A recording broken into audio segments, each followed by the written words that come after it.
Merci beaucoup Laurent pour les citations philosophiques de Bachelard et de Pascal, qui n'est pas le philosophe Pascal, mais quand même qui est le nôtre.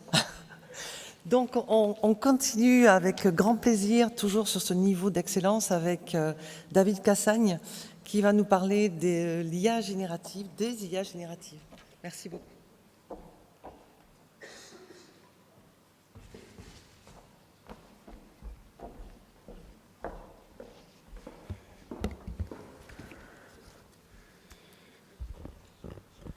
Bon, et bien, bonjour à toutes et tous. Et tout d'abord, merci beaucoup aux organisateurs et à Sabrina Cagliaros de m'avoir invité pour vous parler donc de ce sujet qui actuellement me tient à cœur, qui concerne donc l'essor des IA génératives comme ChatGPT et les impacts pour l'enseignement. Alors, il faut voir que, bon, sur ces sujets, donc pour ma part, moi je suis vice-président délégué au numérique pour la formation à l'Université de Montpellier, mais effectivement, bon, je suis également un physicien, et donc depuis le début de mes études, ma thèse, en fait, mes problématiques étaient la résolution des problèmes de physique avec les ordinateurs, et plus particulièrement donc la physique numérique. Et donc je me suis intéressé donc à la façon dont on pouvait utiliser les ordinateurs aussi pour aborder maintenant donc les sujets qui sont aussi des sujets d'enseignement. Ça m'a amené donc également à m'intéresser donc à la thématique des MOOC, à la thématique donc qui a pu être mise en place avec la plateforme France Université Numérique. Donc je suis également président du groupement d'intérêt public France Université Numérique qui porte la plateforme FunMOOC que vous connaissez peut-être. Et dans le domaine donc, de l'intelligence artificielle, donc là ça fait 2 ans finalement que j'enseigne dans une unité d'enseignement pour les masters de physique, master 2, où en fait on travaille en fait sur l'utilisation donc des neurones artificiels pour pouvoir arriver à résoudre des problèmes de physique. Alors, vous l'avez compris, je ne suis pas un chercheur en intelligence artificielle, je ne suis pas un informaticien, mais je m'intéresse à la façon dont ces outils peuvent être utilisés. Et il faut bien voir donc que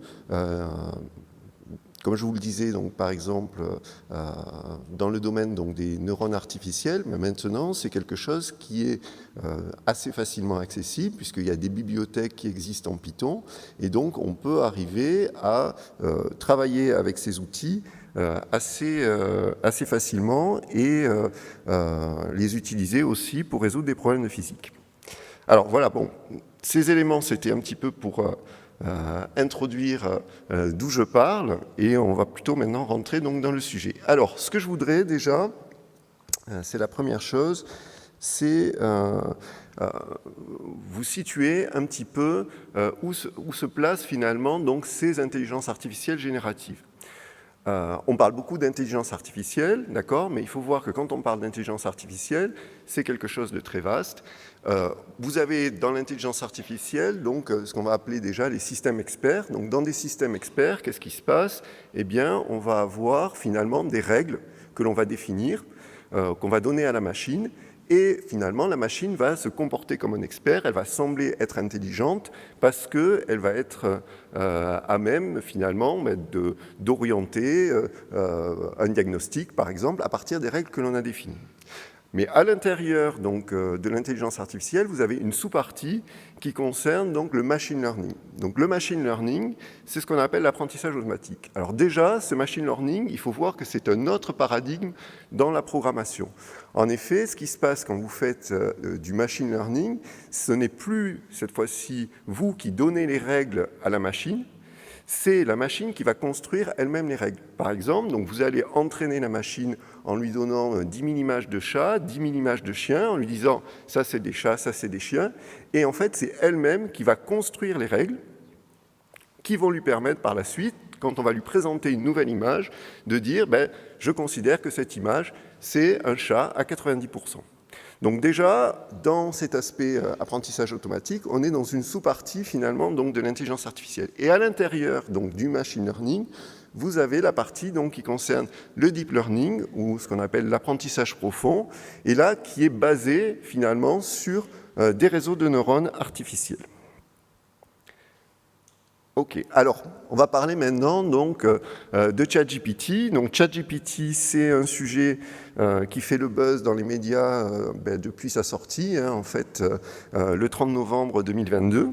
Donc qu'est-ce que c'est? Eh bien, donc c'est un robot conversationnel qui combine génération de texte et une interface de dialogue en langage naturel.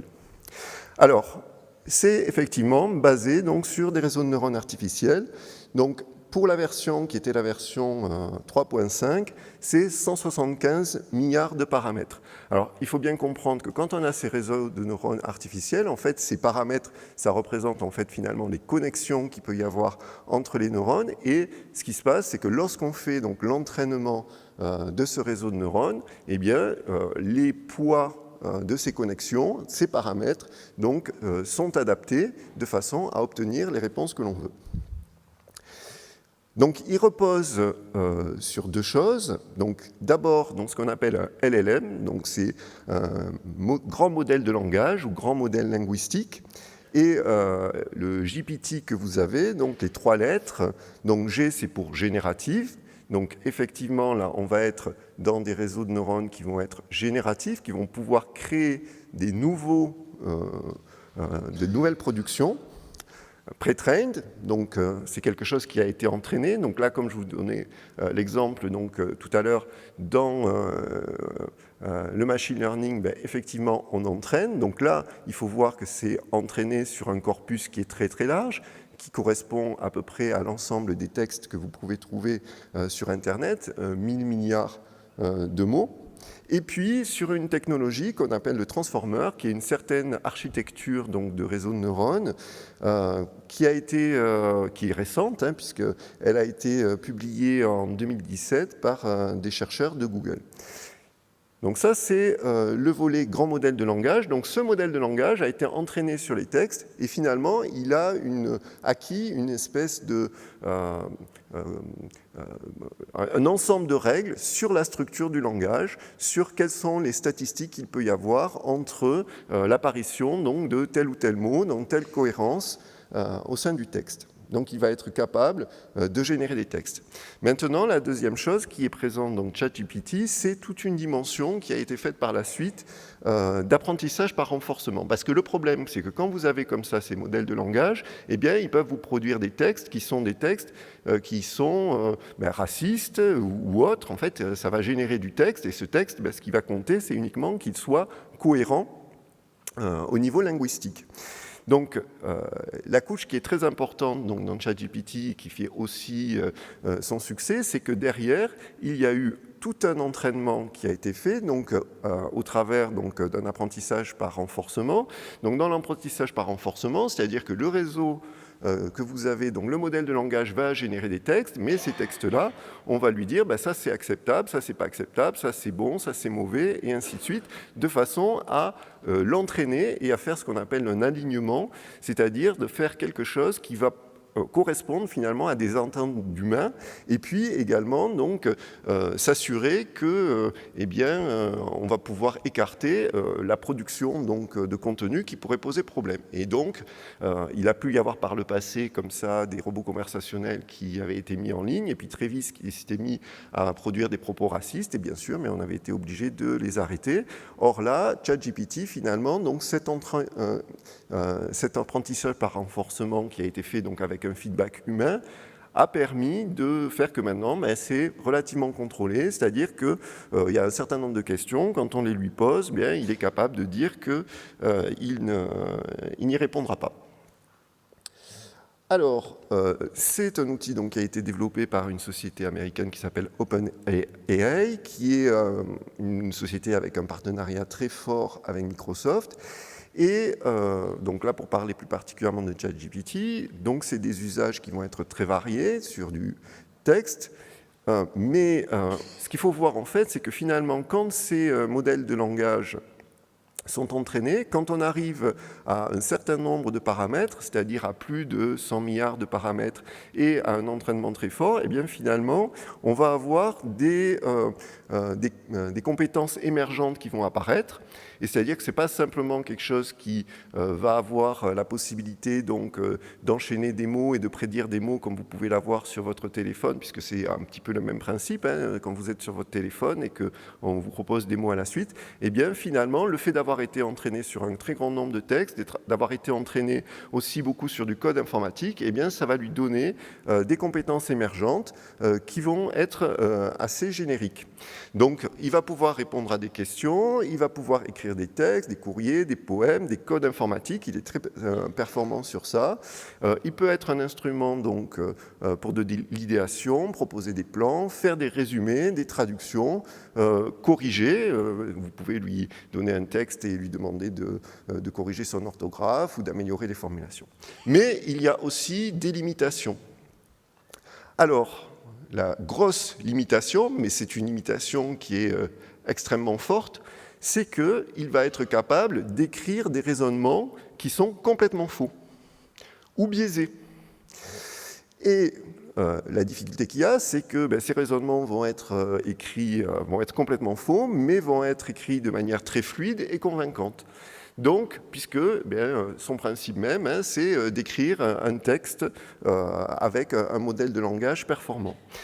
Il faut bien être conscient qu'il n'a pas de contact avec la réalité. D'accord ? C'est-à-dire qu'il va générer, donc le terme qu'on utilise, c'est des hallucinations. C'est-à-dire qu'il va pouvoir arriver à créer des textes très convaincants, mais qui sont complètement faux, puisque de toute façon, il n'a pas de moyens pour pouvoir arriver à les confronter au réel et à les valider. Alors, si c'est sur des sujets qui sont très présents sur Internet, ça va pouvoir vous donner une réponse qui va être juste. Mais si c'est un sujet qui est peu présent sur Internet, ça va pouvoir être quelque chose de complètement faux. Bien sûr, il va falloir... Donc ça veut dire quoi ? Ça veut dire qu'il faut toujours, par rapport à ces productions, avoir un esprit critique. Même si effectivement ça peut faire beaucoup de choses, voir ça peut-être plutôt comme un assistant, un peu comme un stagiaire, mais quelqu'un qu'il va falloir vérifier, pour lequel il va falloir vérifier les productions. Alors, une des limitations, ça c'est une limitation actuelle, c'est qu'il a été entraîné sur un corpus qui date de 2021 et donc il n'est pas capable de répondre à des questions d'actualité. Et il faut bien comprendre que ce n'est pas un moteur de recherche. Il n'y a pas une base de données derrière. D'accord ? C'est quelque chose qui a été entraîné, c'est un réseau de neurones qui a été entraîné et qui produit des contenus en enchaînant des mots avec une statistique sur les mots qui viennent. Alors, il ne fait pas de recherche sur Internet, donc si vous utilisez purement ChatGPT, il ne faut pas le voir comme un moteur de recherche. Mais ce qui se passe, c'est que bien sûr, on peut l'interfacer avec des moteurs de recherche, et c'est bien ce que veulent faire, ce qu'a déjà fait Microsoft avec Bing, donc où il va pouvoir aller récupérer des contenus sur Internet, en faire des résumés, ou ce que cherche à faire Google, et puis également avec des extensions. Alors, vous avez aussi des limitations sur, par exemple, il n'est pas capable de faire du calcul formel en mathématiques, mais vous avez des mécanismes aussi de plugins qui se mettent en place pour le coupler avec des logiciels type Mathematica et pour pouvoir arriver à étendre ses possibilités. Donc il faut bien voir que tout ceci est en évolution rapide. Il y a déjà eu, donc depuis décembre, le passage d'une version qui était la version 3.5 à la version 4, et puis bien sûr, ça continue à être entraîné chez OpenAI. Et puis, il faut se dire aussi qu'il pourra y avoir des modèles comme ceci qui vont pouvoir être plus spécialisés, c'est-à-dire en les entraînant donc sur des domaines spécifiques, par exemple domaine juridique, et en faisant donc de la même chose un alignement avec de l'apprentissage par renforcement. Ce qu'il faut aussi avoir en tête, et ça c'est assez différent de ce que l'on peut avoir quand on a l'habitude d'utiliser un ordinateur, ou même un moteur de recherche, c'est que ces IA génératives ne sont pas déterministes. C'est-à-dire que quand on a, habituellement, vous faites une recherche sur Google, vous relancez la même recherche, vous obtiendrez le même résultat. Ou même si vous utilisez, par exemple, du machine learning ou même du deep learning, mais pas dans une approche générative qui est, par exemple, pour prédire l'autorisation à donner des prêts à des personnes. Hein. Donc, vous allez avoir quelque chose qui va être déterministe, c'est-à-dire que si vous mettez les mêmes paramètres, les mêmes données qui concernent une personne, vous aurez à chaque fois le même résultat, puisque eh bien, ça va être une règle établie, même si elle a été construite par la machine, et où ça peut avoir un aspect un petit peu pas noir, mais bon, vous allez pouvoir travailler sur l'explicabilité de ce que fait la machine, parce qu'elle aura un comportement donc, qui est toujours le même. Quand vous avez des IA génératives, donc là je vous ai donné un petit exemple pour illustrer ça, eh bien c'est votre grand modèle de langage, ce qu'il fait, c'est qu'il va prédire potentiellement que vous allez avoir tel ou tel mot qui va apparaître à la suite. Donc par exemple, vous avez la phrase « Après une longue journée de travail, il est agréable de se détendre en lisant un ». Et puis, vous pouvez imaginer, donc, d'après votre modèle statistique, que c'est à 40% un roman, un livre ou un magazine. Alors, ce n'est pas du tout lié à une statistique sur la réalité de l'usage, hein, c'est simplement le modèle linguistique par rapport à la façon dont cette phrase est construite et la structure de la phrase. Si vous considérez que, bien, effectivement, la prédiction, donc, c'est à 40% un roman, et que vous dites, ce que je prends, c'est celui qui est le plus probable. À ce moment-là, effectivement, ça veut dire que vous allez avoir un modèle qui va être déterministe, et à chaque fois que vous allez lui poser la question, il va vous répondre roman. Mais vous pouvez imaginer d'autres façons de choisir les mots suivants. C'est-à-dire, vous pouvez lui dire, je veux par exemple choisir avec une équiprobabilité parmi les 3 mots. Ou bien, vous pouvez encore avoir quelque chose qui est un tirage aléatoire avec une pondération qui est liée justement à la probabilité que vous avez établie. Et donc, en ajustant finalement donc, le paramètre que vous allez mettre donc, dans la pondération de vos tirages aléatoires, vous allez pouvoir avoir des productions qui vont être en quelque sorte plus ou moins créatives. Et si vous testez, vous allez sur Bing Chat, donc le moteur de recherche Bing, pour lequel donc, vous avez aussi un robot conversationnel qui est mis en place, vous verrez que vous avez directement la possibilité de choisir entre 3 options, plus ou moins précis, plus ou moins créatif, et justement donc, en liaison avec l'ajustement de ces paramètres. Donc ça, c'est quelque chose qui est quand même assez spécifique donc de ces IA génératives et qu'il me semble important de bien comprendre. Alors, là aussi, un point qui me semble important, c'est de bien voir qu'en fait, on parle beaucoup de ChatGPT. Donc ChatGPT, c'est quelque chose qui est vraiment la partie émergée de l'iceberg. Il se trouve que quand même ces modèles de langage, ils étaient quand même développés grosso modo donc depuis 2 ans. GPT, sa version 3, donc c'était il y a à peu près 2 ans. Mais c'est vrai que ce qui s'est passé, c'est que c'est passé dans le grand public. Et comme on peut y accéder de manière gratuite, on a vraiment pris conscience de potentiellement ce que ces choses pouvaient faire.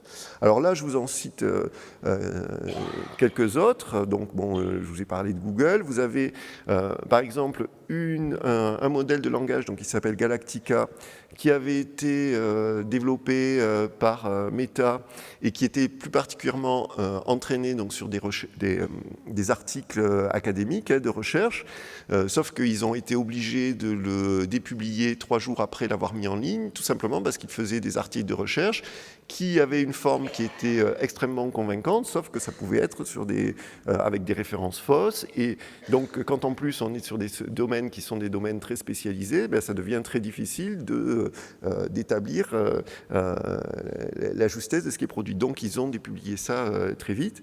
Mais, donc là, je vous ai cité un petit peu des grands groupes, les Google, Meta, et ainsi de suite, mais vous avez aussi des grands modèles de langage qui sont disponibles en open source. Donc là, je vous citerai par exemple Bloom, qui a été plus particulièrement entraîné donc, sur un supercalculateur français qui s'appelle Janzé. Et puis, vous avez aussi donc, Copilot, là, c'est plus particulièrement pour du code informatique. Et après, donc là, moi, j'ai insisté un peu sur le volet grand modèle de langage, mais vous avez aussi tout un pan donc, d'intelligence artificielle générative qui sont plus orientés vers les images, donc comme Midjourney, DALL-E, Stable Diffusion. Et puis, on en trouve aussi maintenant sur d'autres aspects, le son, la musique. Enfin, c'est basé donc, toujours sur ces techniques, les transformers et les réseaux de neurones, mais quelque chose donc, qui est en train de vraiment exploser. Alors, pour vous illustrer aussi le fait qu'il y a énormément d'autres grands modèles de langage. Donc là, je vous présente, c'est une cartographie qui est disponible en ligne, où vous avez donc les différents modèles qui sont disponibles en mars 2023. Vous allez y retrouver, si vous regardez sur la gauche, donc GPT dans sa version 3. Vous allez y retrouver Lambda de Google. Et vous avez à chaque fois le disque qui est représenté en fonction donc, du nombre de paramètres. Alors, il faut quand même être conscient que ce n'est pas nécessairement le nombre de paramètres qui sont dans le réseau de neurones qui vont faire sa performance, parce qu'on peut avoir un réseau de neurones qui a moins de paramètres, mais qui a été mieux entraîné, sur un corpus qui a été mieux préparé, et qui finalement va être plus efficace. Donc, ce n'est pas simplement la course au nombre de paramètres qui va faire le succès du modèle. Donc, juste très rapidement pour vous illustrer les évolutions donc, qui sont extrêmement rapides. Donc là, en fait, je ne vais pas rentrer dans le détail de ce graphique, mais c'est les résultats à des tests standardisés et à des examens américains. Donc, ils ont essayé de faire passer ces tests aux versions. Donc, vous avez en bleu la version 3.5 et en vert la version 4 à ces examens. Et il y a eu un progrès significatif qui a fait que les copies, alors c'est pas pour tous les examens, hein, bien sûr, il faut bien voir que ça ne marche pas bien dans tous les domaines, mais dans certains domaines, eh bien, on est passé donc d'examens qui étaient reçus, qui étaient réussis avec des notes qui étaient proches des 10% les étudiants les plus mauvais à des étudiants qui étaient 10% les meilleurs. Alors, vous vous doutez que ces outils suscitent des interrogations qui sont des interrogations assez globales et juste pour illustrer ça, je vous cite un article donc, qui était paru dès le mois de décembre 2022 dans le New York Times qui était signé par Paul Krugman. Donc Paul Krugman, c'est un prix, il a été prix Nobel d'économie en 2008. Et sa question était, est-ce que ChatGPT est le signe de l'arrivée de la robotisation pour les professions intellectuelles? Et effectivement, on peut se dire qu'il peut y avoir un impact assez global sur un ensemble de professions. Alors ça ne veut pas dire nécessairement que ça va remplacer les gens, mais ça va potentiellement changer les façons de travailler. Et comme je vous le disais tout à l'heure, peut-être être quelque chose qui va être comme un assistant, comme un stagiaire, mais où pour autant, il va falloir quand même arriver à avoir un regard dessus. Alors bien sûr, pour les universités, ça fait partie de mes préoccupations, mais voilà, dans le domaine de l'éducation en général, bien sûr, ça veut dire quoi? Ça veut dire qu'il va y avoir nécessairement à s'interroger donc, sur les contenus des formations, et c'est en particulier donc, ce qu'ont initié les universités américaines. Alors, le premier sujet, ça a été bien sûr l'impact sur les évaluations, parce qu'il y a la question de qui fait le travail. Alors, il se trouve qu'à l'université, on a quand même beaucoup encore d'examens sur table, des contrôles aussi continus, des oraux, des TP avec des manipulations pratiques. Donc il y a quand même tout un ensemble d'évaluations qui ne sont pas impactées. Mais bien sûr, c'est un impact potentiel fort sur les devoirs maison, les rapports, les mémoires, les examens, les TP en salle informatique. Alors là, je peux vous dire que c'est vraiment l'endroit où c'est le plus marqué parce que c'est vraiment très performant dans la génération de code. Et donc, bien sûr, ça entraîne à se positionner donc, sur tel examen. On va peut-être interdire l'accès à Internet pour ne pas permettre l'accès à ChatGPT, de la même façon que pour des examens, il y a certains examens où on a droit à la calculatrice et d'autres examens, on n'a pas droit à la calculatrice. Tout dépend des compétences que l'on veut arriver à évaluer. Donc, effectivement, par rapport à chacun, enfin, en tant qu'enseignant et par rapport à son domaine particulier, il peut y avoir un impact ou pas d'impact. Bon, personnellement, moi j'enseigne notamment donc, de la mécanique quantique. Bon, pour l'instant, je n'ai pas encore vu un impact potentiel sur ce sujet parce que le formalisme est quand même assez spécifique, mais bon, à voir par la suite. Alors, oui, alors très rapidement pour dire que bon, certains acteurs, et aussi avec l'idée quand même de vendre des choses, se sont positionnés en annonçant qu'ils allaient pouvoir arriver à détecter ChatGPT, les textes produits par ChatGPT. Bon, en fait, bon, en l'état, ça marche quand même pas très bien. Et puis, il faut quand même être conscient, comme je vous l'ai montré tout à l'heure, qu'il y a pléthore de modèles de langage. Et donc, est-ce qu'on va être efficace, si on est efficace sur ChatGPT, est-ce qu'on va être efficace aussi sur un autre? En plus, si on a un texte qui a été retravaillé, je suis un peu perplexe, mais bon, à voir comment cela évoluera.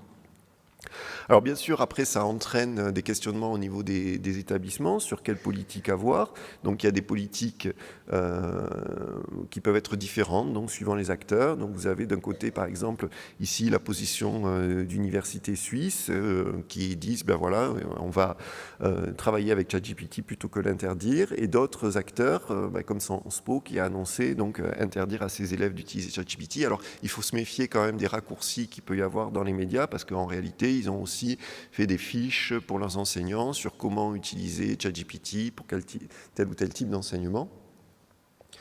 Donc, pour les usages pour la pédagogie, comme je vous ai dit, c'est des outils qui sont génériques.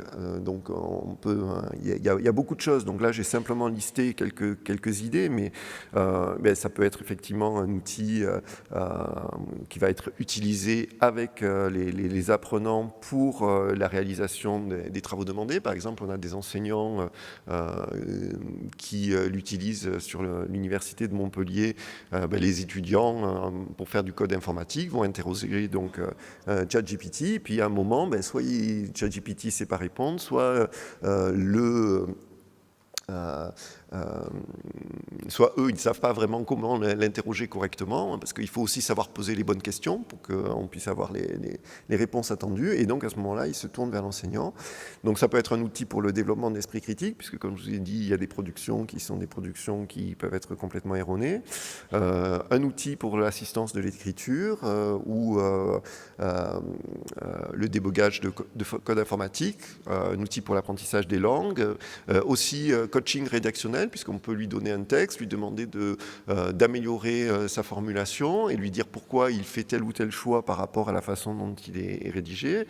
Ça peut être aussi faire des feedbacks et aussi avoir un intérêt donc, pour des usages inclusifs, des situations de handicap, puisque alors là, je n'ai pas parlé aussi de ces aspects, mais par exemple, la version 4 de GPT est capable de travailler aussi sur des images. Elle est multimodale et on peut prendre une image et décrire ce qu'il y a sur cette image, ou produire un code informatique qui fait un site internet qui correspond à cette image, et ainsi de suite.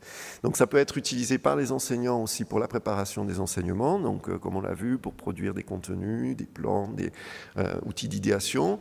Ça peut être aussi un outil pour créer des QCM, et donc à ce sujet, alors vous pouvez utiliser il est possible d'utiliser ces intelligences artificielles génératives directement, mais il y a par exemple des sociétés déjà comme Wooclap qui fait qui fait des outils de QCM, qui a fait un outil qui s'appelle QuizWizard, qui va donc générer des QCM en s'appuyant donc sur ChatGPT. Et puis il faut se dire aussi que de toute façon il y aura des usages de la part des apprenants en autonomie, de la même façon qu'ils utilisent Internet et autres. Alors ici, donc je vais accélérer, mais là, donc je vous dis, il y a des usages possibles et il y a déjà donc des guides qui existent. Donc, sur la gauche, donc un guide qui est sorti déjà depuis le mois de décembre et donc qui est assez connu. Et puis il y a tout un aspect qui est l'art du prompt, le prompt engineering, c'est-à-dire l'art de faire une requête efficace pour pouvoir arriver à obtenir le meilleur résultat possible. Et donc là aussi, il y a tout un tas de guides qui existent en anglais. Alors là, je vous en cite un qui est en français, qui est publié sur le site de l'Université du Québec à Montréal. Et effectivement, donc on peut imaginer aussi, dans les questions de développement professionnel des enseignants, de se dire, est-ce qu'il faut aussi assurer des formations donc, sur ces questions, sur les meilleurs usages. Alors là, bon, c'est orienté ChatGPT, mais comme je vous ai dit, c'est de manière plus globale sur les intelligences artificielles génératives. Alors bien sûr, il faut se dire que tout ça, c'est très nouveau, et que ça pose énormément de questions. Alors, puisque, comme tout outil, que ce soit Internet ou autre, on peut avoir différents usages de ces outils, et donc il y a des aspects réglementaires et éthiques à considérer. Alors, il faut savoir donc qu'il y a actuellement la rédaction d'une réglementation au niveau européen qui a été initiée donc en avril 2022, donc qui s'appelle les AI Act, donc qui vise à introduire des règles donc sur l'usage de l'intelligence artificielle. Donc c'est pas seulement ces outils, c'est aussi la vidéosurveillance avec la reconnaissance faciale, qu'est-ce qu'on a le droit de faire ou pas. Et donc là, sur ces intelligences artificielles génératives, il y a de nombreux sujets. Et les sujets, c'est quoi? C'est déjà, il y a une question de quelles sont les données qui peuvent être utilisées pour entraîner les IA. Parce que, par exemple, au niveau des images, ça pose des questions, puisqu'on peut... on voit actuellement donc, des conflits avec des créateurs qui se retrouvent à voir Midjourney qui est capable de reproduire leur style et de créer des images dans leur style. Mais sauf qu'on ne leur a pas demandé l'autorisation pour entraîner Midjourney avec leurs images. Donc... Quelles sont les données qui peuvent être utilisées pour entraîner ces IA? Et puis, quelles réglementations pour l'utilisation des productions qui sont obtenues? Donc là, je vous cite effectivement donc, dans le domaine de l'art, ça suscite aussi bien sûr de grands questionnements. Il faut s'assurer donc d'une conformité RGPD et donc vous avez peut-être entendu que l'Italie avait interdit ChatGPT justement donc sur ces questions-là. Mais de toute façon, au-delà même de toutes les régulations qu'on va pouvoir mettre sur les outils, il y a de toute façon aussi des usages pour lesquels il va falloir être attentif. Et si, par exemple, on veut utiliser ces outils avec des élèves, il faut se poser la question de leur dire de ne pas saisir dedans des données personnelles ou, enfin, de manière plus générale, des données sensibles, puisque ces outils sont aussi des outils qui apprennent. C'est-à-dire que quand dans ChatGPT vous faites des interactions, ces interactions, elles sont conservées et elles vont lui servir pour aussi de futurs entraînements. Et c'est aussi pour ça que quand vous avez des réponses, vous avez un pouce vers le haut ou vers le bas que vous pouvez appliquer. Bon, ça pose des questions en termes de cybersécurité. Aussi parce que ça va pouvoir générer des mails très convaincants pour pouvoir arriver à faire du phishing ou autre. Et puis des questionnements aussi en termes de numérique éco-responsable auxquels on doit également être attentif. Alors là, ça c'était le cadre général. Alors c'est vrai qu'effectivement c'est ici plus le sujet de l'enseignement. Alors je voudrais vous parler juste du fait que, par exemple, en Grande-Bretagne, donc au niveau donc, plus particulièrement de règles qui sont appliquées en Angleterre, eh bien, il y a eu, donc c'est très récent, hein, ça date du 29 mars, la publication d'un document donc, d'orientation politique de la part du département de l'éducation sur les usages des IA génératives dans l'éducation. Alors, c'est un document qui est assez pragmatique, hein, qui n'est pas dans une orientation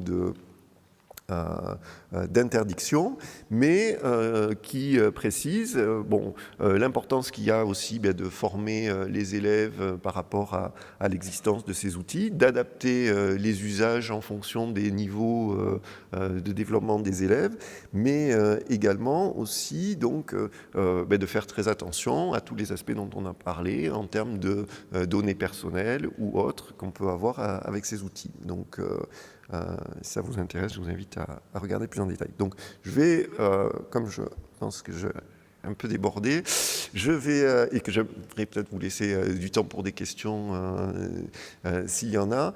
Donc, juste, je pense, mon conclusion très rapidement, c'était simplement, je pense, vous permettre de voir que c'est très récent et très rapide et que c'est difficile d'avoir du recul, mais que les impacts seront globaux, qu'il va y avoir des impacts plus spécifiquement dans le domaine de l'enseignement, sur les enseignants, sur les pratiques, sur les contenus, sur les évaluations, et puis des impacts aussi sur les institutions, de manière globale en termes de gouvernance, de réglementation, d'éthique, et puis pour les institutions du domaine de l'enseignement, ça va de la même façon qu'on a pu avoir des questionnements qui ont été très présents quand on a eu l'introduction de la calculatrice, des questionnements sur les programmes. Voilà, je vous remercie pour votre attention.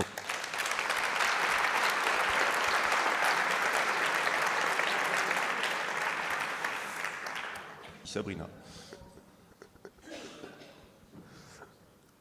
D'abord te remercier, oui. David, c'était très intéressant. Moi, j'ai une question sur le codage. Oui. Quand tu disais, on a le no-code, low-code et maintenant ChatGPT, les IA génératives. Est-ce qu'on peut imaginer qu'à un moment donné, il n'y aura plus de code sinon par l'IA et que donc nos développeurs deviendront d'autres spécialistes? Alors, je pense que, disons pour moi, c'est une augmentation finalement du niveau d'abstraction. C'est-à-dire que, effectivement, en termes de code, c'est très performant. Une des dimensions aussi qui est importante avec ces IA génératives, c'est que, comme on a vu, on est passé dans quelque chose qui était plutôt générique que spécifique. Mais aussi en termes d'interface, on se retrouve finalement à ne pas avoir des compétences techniques pour pouvoir arriver à les utiliser. On peut les interroger simplement avec une interface en langage naturel. Donc on peut imaginer que au niveau de la génération du code, bien effectivement, on soit dans des interactions qui soient de plus haut niveau, avec plus d'abstraction, mais c'est un petit peu pour moi la même chose que en termes de programmation, il y a l'assembleur quand on est vraiment au plus bas niveau de la machine, et puis il y a eu par la suite des langages avec des abstractions de plus en plus élevées. Donc on peut imaginer qu'il y ait quelque chose avec une abstraction plus importante, donc c'est vrai que ça veut dire plus avoir nécessairement les mêmes compétences, mais de toute façon, il va bien y avoir besoin de personnes pour penser l'architecture, structurer la chose, et donc il y aura nécessairement aussi des personnes qui seront associées à la conception. Comme je l'ai dit aussi plusieurs fois, on voit bien que c'est pas parfait, c'est quelque chose qui peut se fourvoyer. Et donc il y a certains qui sont très critiques par rapport à ça, j'en ai pas parlé, mais qui considèrent que c'est en quelque sorte un perroquet stochastique, et en fait, de toute façon, qui ne comprend pas ce qu'il fait, et qui en plus n'a pas de lien avec le réel. Il y a quelque chose qui s'appelle le paradoxe de Moravec. Donc, je ne sais pas si vous connaissez ce paradoxe qui dit que, en fait, la machine peut faire des très bien peut-être des choses qui semblent complètement irréalisables par l'homme. Prenons une calculatrice, elle va être capable de faire des calculs qui, pour un humain, seraient très compliqués. Mais par contre, donc, des choses qui pour nous semblent tout à fait banales, eh bien, qui vont être très très difficiles pour la machine. Donc, je pense que, bon, actuellement, comme c'est assez nouveau, on ne sait pas jusqu'où tout ce que cela peut faire et quelles sont les limites présentes, mais en tout cas, pour moi, en termes de conception, de programme ou autre, enfin, il y a des choses qui vont rester. Il faut arriver à poser les bonnes questions. Donc, il faut avoir aussi des compétences au départ. Ça ne veut pas dire qu'on va arrêter donc, de développer ces compétences.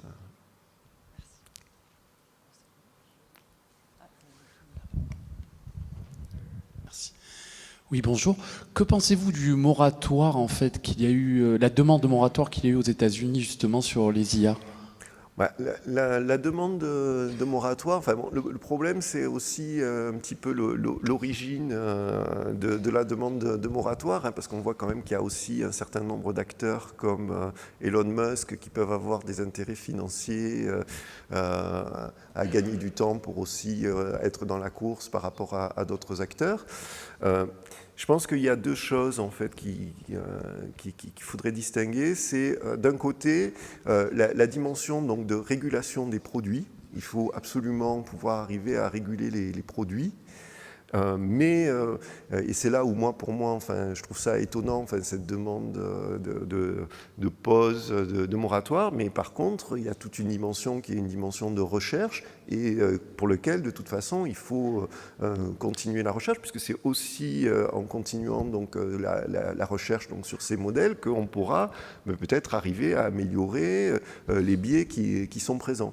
Donc voilà, je pense qu'il y a une dimension donc, qui peut être intéressante sur le fait qu'on alerte sur la nécessité de régulation. Après, mettre en place un moratoire, ça me paraît un peu illusoire, d'autant qu'il y a des acteurs comme la Chine ou autres qui, eux, vont continuer pendant ce temps-là. Voilà, donc... Peut-être l'aspect commercial, parce qu'actuellement, ce qui a développé la généralisation de l'utilisation, c'est que c'était gratuit. Est-ce que l'aspect commercial ne va pas être bloquant? Et une fois qu'on aura nourri les intelligences artificielles, est-ce qu'il n'y aura pas un aspect commercial qui va bloquer l'utilisation et du coup moins mettre en concurrence l'utilisation de ces intelligences artificielles avec des personnes qui auraient des vraies compétences? Est-ce que l'aspect commercial va être bloqué ou est-ce que ça va continuer à se développer comme ça gratuitement? Moi, je pense que enfin, les acteurs, donc les GAFAM, et puis l'ensemble des acteurs cherchent aussi des modèles économiques là-dedans. Et quand Microsoft couple la version 4 de ChatGPT, enfin de GPT, c'est pas de ChatGPT, mais en tout cas c'est le modèle de langage qui est sous-jacent, qui est le même que dans ChatGPT, à son moteur de recherche Bing. C'est bien parce qu'il y a une volonté de monétisation derrière. C'est-à-dire que donc on peut imaginer que ces outils vont être intégrés dans les moteurs de recherche. C'est de toute façon la même chose qui est annoncée par Google, parce que ça va, disons, en quelque sorte, être présent dans le moteur de recherche. Et actuellement, les moteurs de recherche, enfin, par exemple Google, c'est son modèle économique, il est basé sur son moteur de recherche. C'est-à-dire qu'ils vont être capables, au travers du moteur de recherche, de quand même faire de la suggestion de contenu ou autre, et qui vont pouvoir monnayer. Donc je pense qu'ils vont trouver un modèle économique pour pouvoir arriver à mettre ça à disposition gratuitement. Il ne faut pas, à mon avis, se dire qu'il y aura une limitation économique par rapport à ça. Ils le coupleront à leur moteur de recherche et il y aura des suggestions. Après, par contre, c'est sûr qu'en termes économiques, ça va avoir des impacts. Si par exemple on n'a plus besoin d'aller consulter tel ou tel site, mais que justement donc, le modèle de langage est capable de faire un résumé qui est directement dans le moteur de recherche, ceux qui avaient produit ces contenus et qui avaient produit ce site-là, par rapport à leur propre rémunération, ça va poser des questions. Merci beaucoup, David. Merci.